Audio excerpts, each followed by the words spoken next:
What happens next for Venezuela? I want to look at 4 different scenarios. The first scenario is nothing else happens. That's it. They've captured Maduro, and in many ways it's actually great for Donald Trump because what he has is not only a partial success by capturing the president of a foreign country, but he also, for instance, has a distraction from the ongoing Epstein files as well as an American economy that's doing quite bad.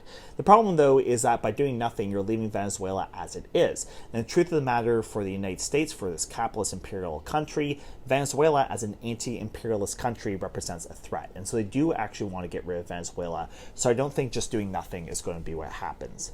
Now, the second option is to have a coup. And this would be the best option for the United States, not for the American people, for the common person, but in terms of the imperial strategic advantages for the United States as a capitalist country, a coup would be great because they get rid of the anti-imperialist government in Venezuela. They have their own leader, their own puppets that they can do whatever they want. But I don't think a coup is going to happen either, because I think if there was to be a coup, the timing of that would have been when the invasion and capture of Maduro happened.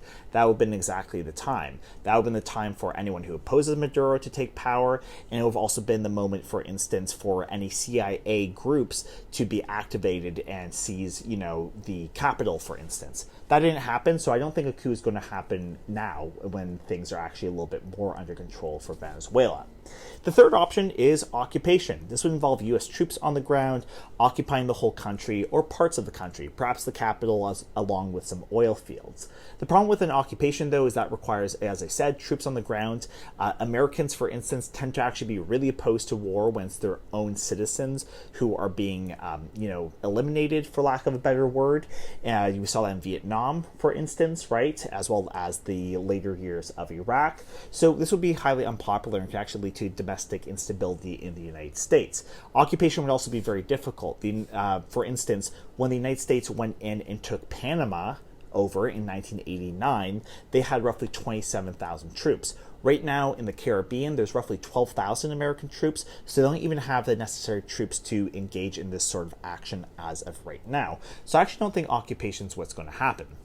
The fourth and final scenario is, to lay siege to Venezuela, to engage in further attacks, kind of like what's going on in Gaza, or something that would probably be a lot less than that.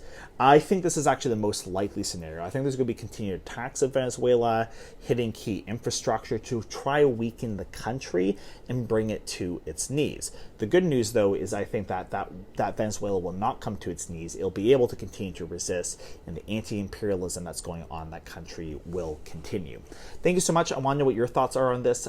Please let me know in the comments below. Cheers.